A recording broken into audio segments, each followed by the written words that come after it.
So what's up? How we doing today? We're going to take a look at Dreams by the Allman Brothers and break down all the parts and look a little bit at the improv during the jam section. We're not going to break down the exact solo from the studio recording, but look at some little spots here and there and some approaches generally taken. But one of the best ways I think to learn is to listen. It's probably the second best way with guitar is to look. So let's listen and watch me play through the verse and the chorus section along with the backing track, and then we'll break down what's going on. We're going to keep doing that as we go on and build the whole song together. So let's check it out.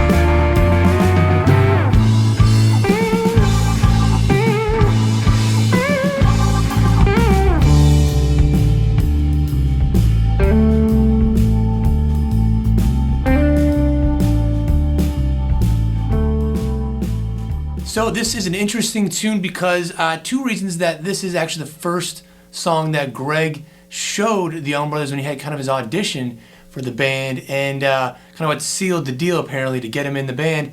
And this is also one that just Dwayne plays all the guitar on because I guess when they went to make their first album, Dickie Betts, as Greg Allman said, was so country that he was freaked out by the studio, the fact that there was no windows, and things sounded really different, not a lot of reverb and stuff, very dry. And he stormed out and left, and they did, I think like three songs or so without him, and this was one of them. So this is all Dwayne, so we're gonna look at all Dwayne's parts here. So that first thing is just playing these notes right here. So he's just doing that for a while in the intro and then during the verse, and it's all about the vibrato. So this is revolving all around D. This is in the key of D Mixolydian. More on that a little later.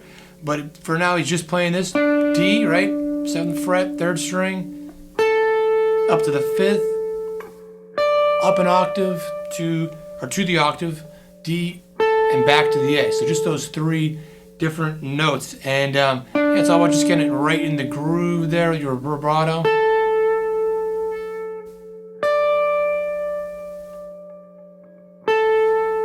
And that's it. On the surface, very simple. I mean, kidding, could more easy than that. Just real slow, just those notes. But you want to really get them to blend right one into another, so not, big gaps. See if you can really get them to just blend, really just bleed right one into another. And that's it for that part. And then going into the chorus part, he's doing this thing called playing in 6th, which I love doing. So he's doing it right here, going. Repeats it over and over, and then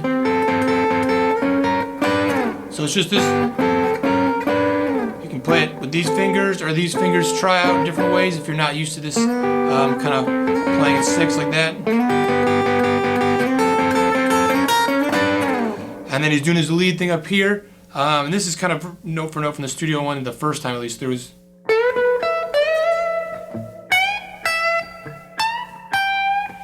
And that is just playing around, like E minor, pentatonic.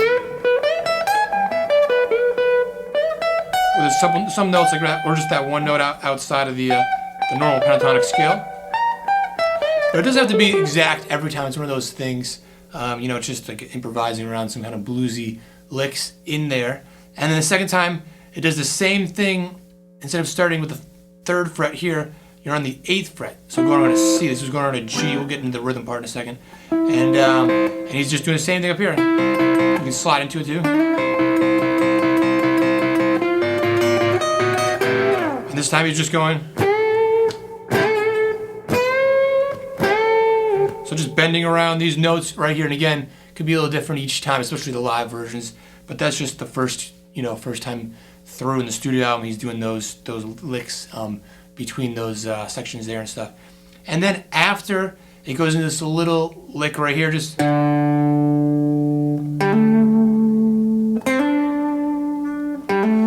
And that is the same thing as this, just down an octave, and then just throwing the little hammer-ons, those two spots, and then kind of like there, you know, like that. And that's it for the verse, you know, kind of intro, verse, chorus, little after, interlude, little lick, whatever you want to call it. And let's check out now the rhythm part. That actually the rhythm part does not start until right before the chorus, but let's give it a listen and then look at what's going on there.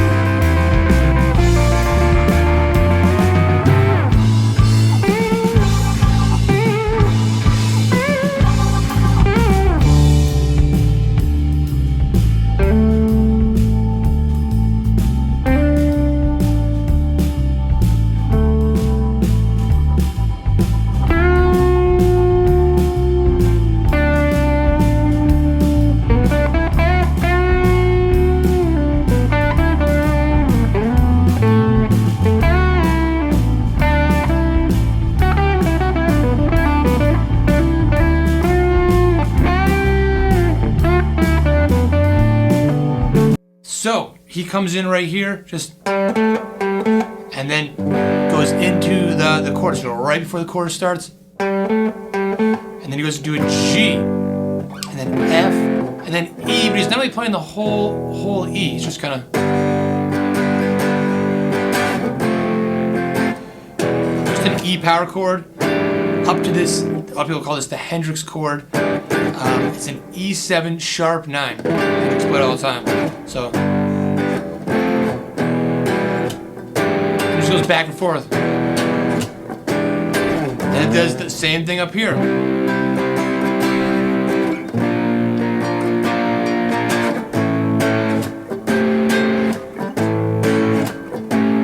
So that's taking the same thing. If you're thinking about starting from G, now you're going C right here, 8th fret. And then doing this. And you can either play the bottom part of the power chord, strum the whole thing. It doesn't matter too much, little details like that, you know.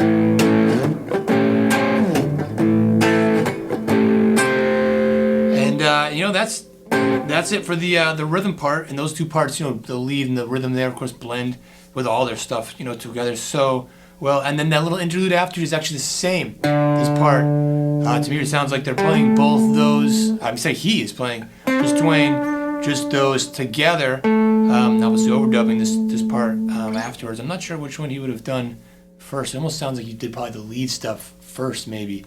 And then I also played a little snippet there going into the solo because it's just the same thing the whole time with the rhythm. So that was right here, this chord to this chord, the whole jam, just kind of rocking out that same thing.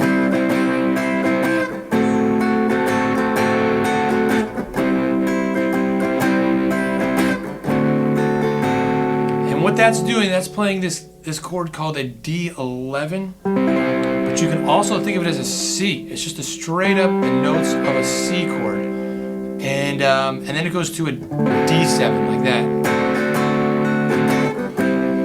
And so the overall sound is this kind of D7 sound, but it's kind of the sus sound back and forth.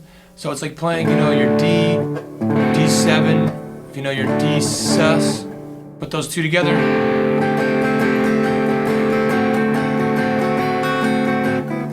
like this, regular D sus to D7. So with another note in there that makes that this D11. I'm not going to get too into this chord in theory, especially if it's something that like you don't know a lot about.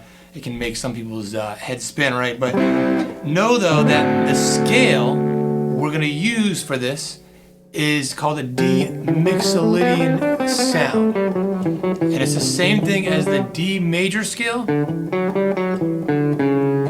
but with the 7th scale degree flatted, so a flat 7. So more on that in a second, but let's listen to an example of me playing through the kind of pick part of this, because typically there's the first half is played with a pick, and then Dwayne busts out the slide for this, and this was, I think, the only song that he ever played slide in standard tuning, or one of the few. But let's look at the pick section at first. Let's give a listen to me playing through. I'm not going to play exactly what he played in the studio. I'm going to play a couple parts, a little here and there, and but just to give you something to listen to and to see, playing around with just the Mixolydian scale. It's like, I mean, there may be a couple notes here on the outside, but for the most part, all in there. So get really used to how it sounds and looks, and then we're going to talk a little bit more about what's going on with that.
So again, this is the D major scale with a flatted seventh called D Mixolydian. And I've got it all charted out there, but you don't want to be intimidated by this if it's something new to you, or maybe you kind of know, but you don't know the whole thing. You just gotta find those spots, like find this spot. This is a good spot right here. He starts off the solo.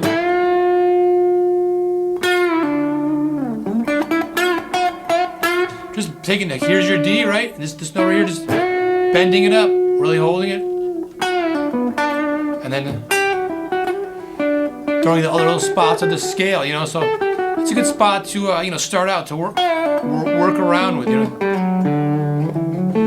But you can do it anywhere. I was listening to a Derek Trucks version the other day, live one where he's just going off and he's not really doing what Dwayne's doing. So it's like you gotta not worry about that too much of you got to play it exactly one way. You may have it in your head, you hear it away, and it's good to learn some parts of that, or learn it verbatim if you really want to. But in the end, you can just do whatever, And Derek's doing his thing as he's going along. He's starting to do it. All that stuff, really well. It takes it way out there, before he even touches his slide stuff. And that's really it. But I'm not going to get too deep into an improv thing. Maybe I'll make another video with that. But let's listen to the slide part now. Check out what's going on. And after that, we'll look at the outro lick to wrap it up.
So with this one too, this is a good one to just explore around the scale.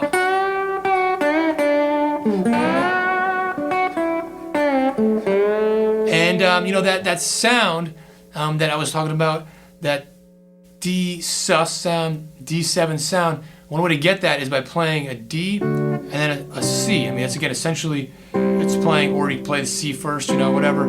That's what's playing. You know, I keep wanting to say Dickie's playing that, but Dwayne is playing himself in the studio version. And so that means you can grab, if this is a D, right? You get this little shape right here, these 3 notes. Just go down 2 frets, and there's your C.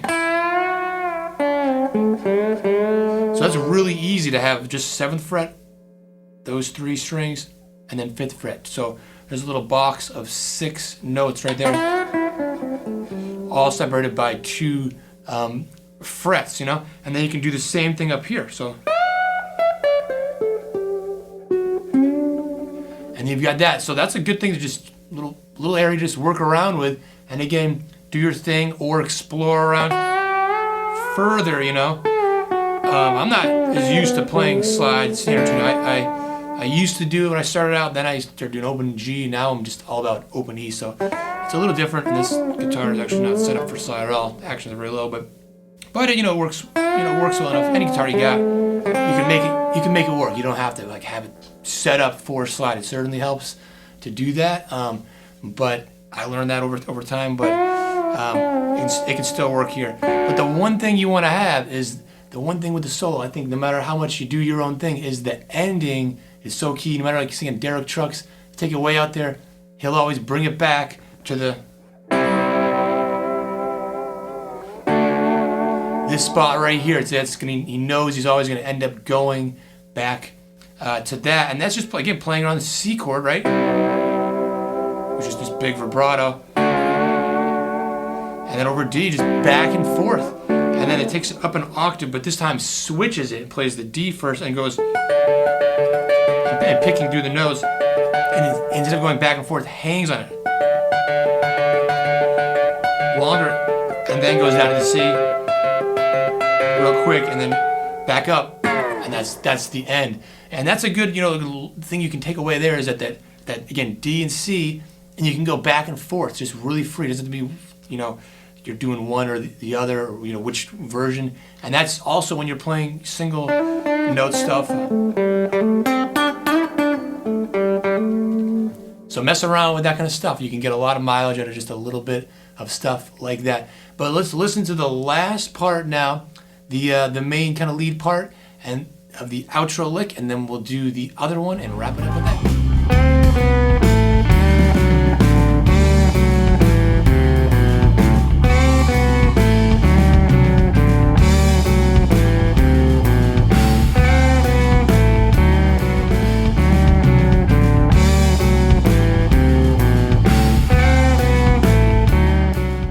So this one is actually, the lead part is the lower one. A lot of times it's the higher, but it doesn't have to always be that way. And it's just doing this thing, going down the D Mixolydian scale, going.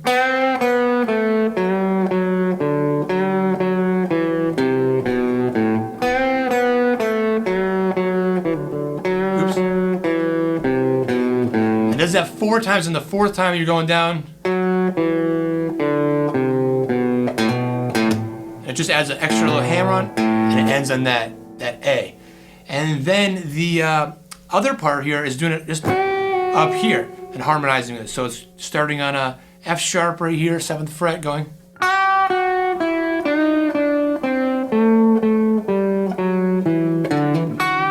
And the hard part here is you gotta hammer on and then jump right over.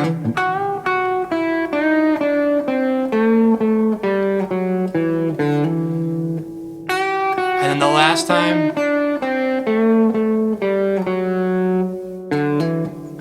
ends on this D power chord, just boom, and that's it. And it ends jamming and that out, and then the studio version that, you know, faded out on that and stuff. But if this is all fun for you and you want to try it out yourself, I have actually a practice backing track. You can try it out right here, and you can follow along the tabs, all the stuff. You can try out both parts, probably not at the same time, right? But try out one at a time.